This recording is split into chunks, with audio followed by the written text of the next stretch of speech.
Hi, I'm Billy and I'm a level 1 chef. I'm Beth and I'm a level 2 chef. Hi, I'm Saúl. I've been a professional chef for the past 23 years. Gnocchi gets full marks for me because it's like the most unique pasta you could find on the shelf. The best gnocchi, I think, is very soft and pillowy. Just like a pillow, like a little cloud full of love, fluffy. Fluffy is the key.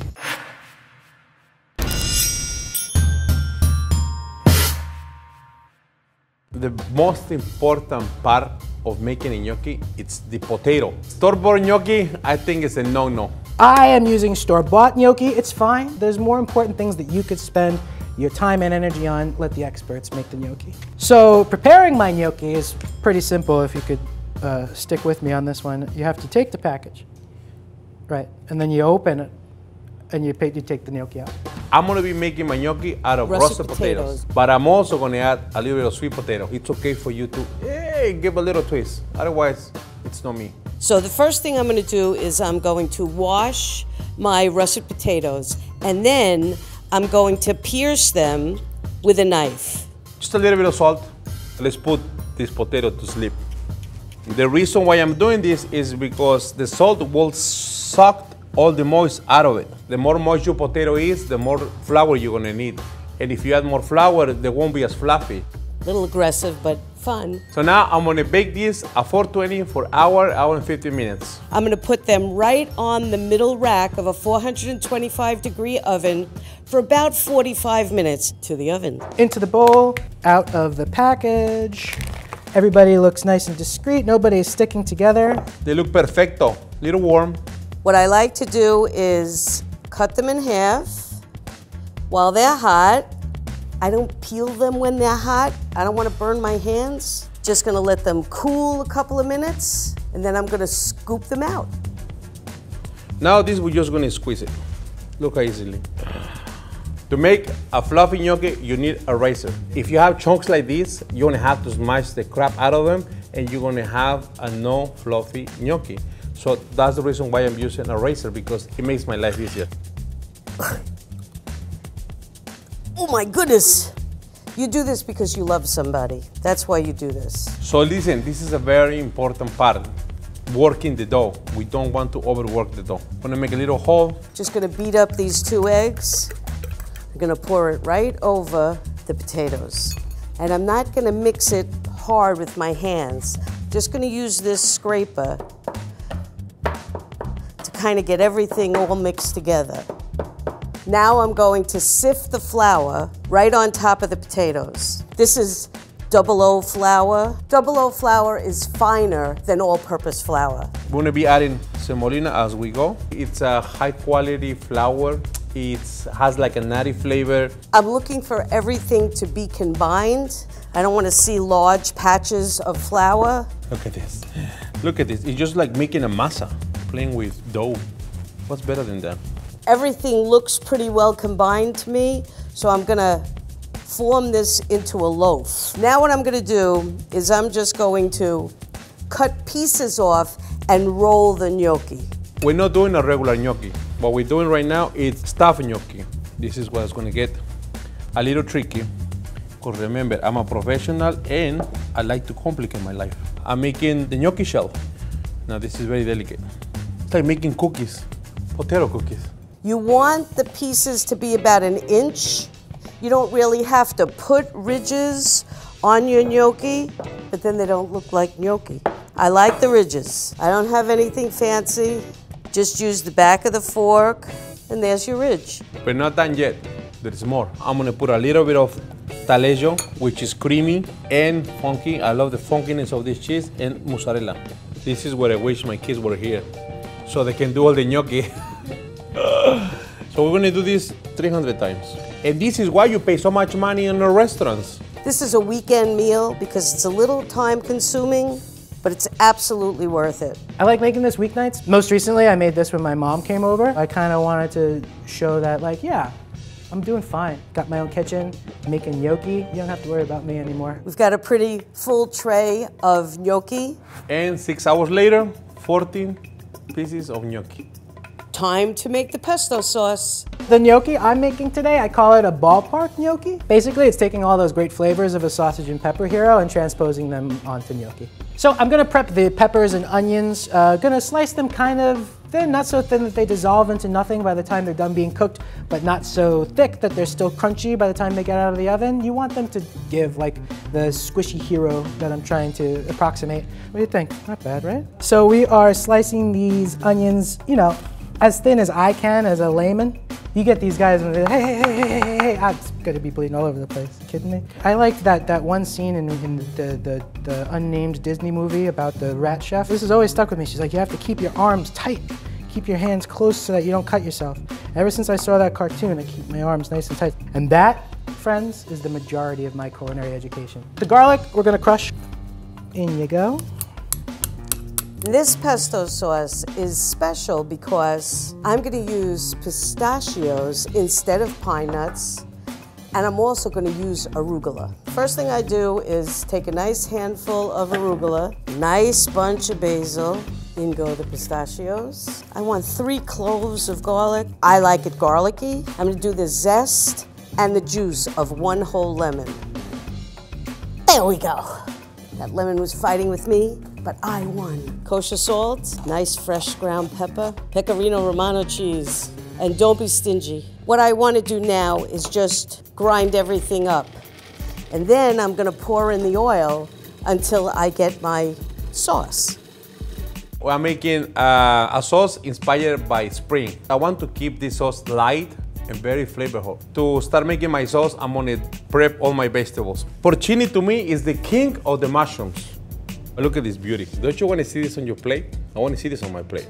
How are we going to slice these asparagus? We're going to try to use the same size as the porcini. Why, chef? Because we want this to cook at the same time. Now I'm going to do my shallots.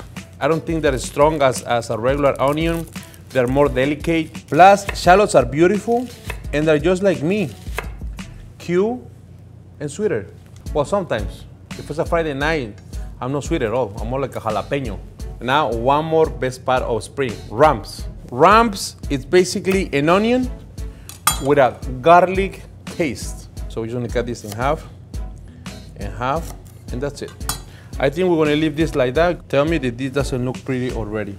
So I've got 2 kinds of sausage here, sweet and hot Italian sausage in the same package. I'm going to open these up and crumble them in to the onions and peppers and kind of make a salad of sorts to put on. Ugh, that sounds awful. Yeah, that's looking just about right. A little bit of sazon, and I mean a little bit. We're gonna go with a 1/4 teaspoon, and it's got this luxurious orange color. It's gonna add a attractive hue to the final product. And just to keep things moving along, a little bit of EVOO. Okay, time to make some sauce. But before that, we need to make sure the wine tastes good. No, I'm kidding, that's later. I'm gonna start with medium heat because I don't wanna burn these mushrooms. I just wanna give nice color. So I'm gonna throw a little bit of butter and we're gonna add the ramp. Little shallots. The asparagus, we're gonna put them almost in the end because I want to keep the color of the asparagus nice and green. Mira, mira, mira. Ha la la. Little bit of pepper. Little bit of green peas. Little bit of vino. Now, before moving forward, let's try it. Oh, it needs a little bit more salt. That's really good. Get this pesto into a bowl. This sauce is ready for its gnocchi. In goes the gnocchi now for the final incorporation. Everything is rubbing up against everybody else, getting to know each other. Didn't you go to Central High School? I thought we had biology together. Oh, that's right, I thought I recognized you. How is everything? Good, wow, you lost weight. I know I was a real chunk in high school.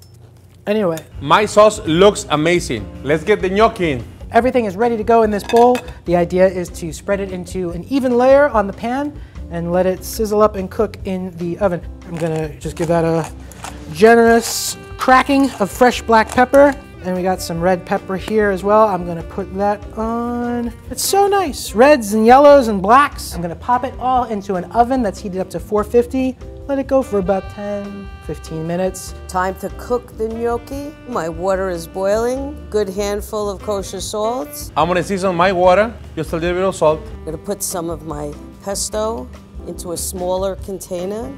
So I'm gonna add some of this water to the pesto just to thin it out so it's kind of sauce-like. So I'm adding all the gnocchis at once. Putting them right in the water. As soon as the gnocchi come to the top, they're done. Let's go, my friends. We're just waiting for you. I will say 3 to 4 minutes. All right, we are back out of the oven and this looks fantastic. I'm just gonna put it in the broiler for like 90 seconds to crisp everything up and it's ready to serve.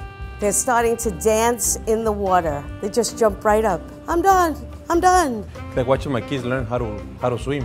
But you don't have to worry about them, just let them have fun. Okay, you're having too much fun already. That's one.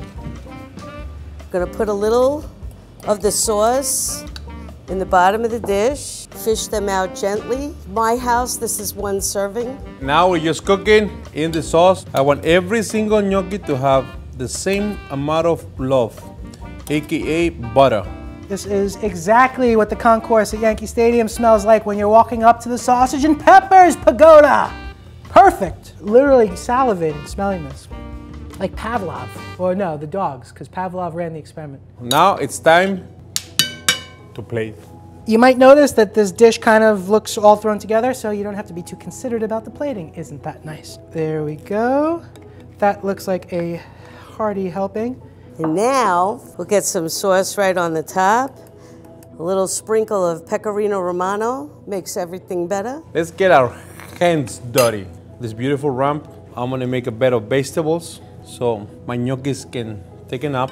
Let's put enough sauce in all of them. Now we're gonna put some Parmigiano. And since we're dealing with spring, right? What's in spring? A lot of flowers. These are edible flowers, so you can eat them. So nice. And this is my gnocchi. And this is my gnocchi with pesto sauce. And this is my gnocchi a la primavera.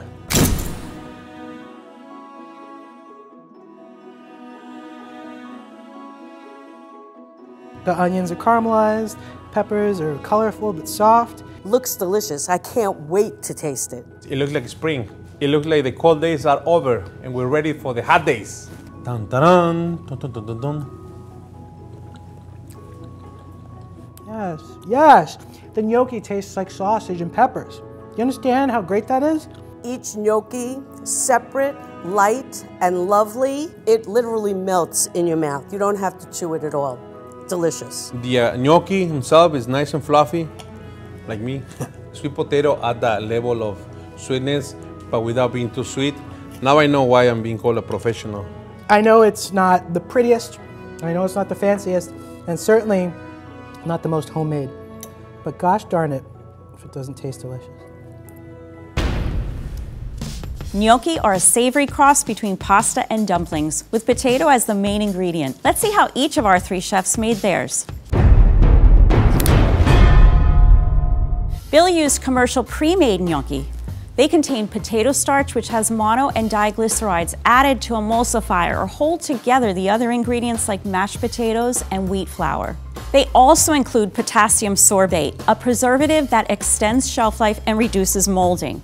Because of these additives, these gnocchi don't require boiling. Beth made a traditional gnocchi with roasted russet potatoes. These mealy potatoes break down into individual cells that bond with the starches in the flour and hold together perfectly. She also used egg yolks, which contain emulsifiers such as lecithin and acetylcholine. These aid in holding the ingredients together to make a light, airy, cohesive little dumpling. Saúl added sweet potato to his russets. Sweet potatoes are orange from beta-carotene and other carotenoid pigments like neoxanthin, zeaxanthin, and their oxygenated derivatives, xanthophylls. They're also starchy and fibrous, but higher in sugars than russets, so they add a sweet note that's highlighted after roasting. Saúl also used durum, a hard winter wheat, which means it's higher in gluten proteins, and gave his gnocchi a slightly chewier quality. Durum is the wheat used for making commercial pasta. It's more golden because, like the sweet potato, it's high in carotenoids. Billy baked his gnocchi with peppers, which added color and some slight sweetness. He minced his garlic, maximizing surface area and flavor extraction. When garlic is roasted, it browns beautifully due to the higher concentration of fructose. a simple sugar that caramelizes quickly. Beth kept it traditional and made pesto. She added basil, which has unique flavor from compounds such as eugenol, quercetin, and caffeic, vanillic, and rosmarinic acids. That's my favorite acid. Arugula is peppery and pungent from various aldehydes, including benzaldehyde, which is associated with almond flavor. Olive oil holds the pesto together, and the lemon juice is a nice acid, but also serves to improve the green color from the chlorophyll A in the pesto and arugula. Saúl used butter and white wine to make a spring-themed sauce, which included mushrooms, asparagus, peas, and ramps. Ramps resemble a cross between a scallion and a leek in looks and flavor, and have an exceptionally short growing season in springtime. Gnocchi is the type of dish you can eat every day and mix it up with different potatoes or sauces. We hope you'll take some of these tips from our 3 fabulous chefs.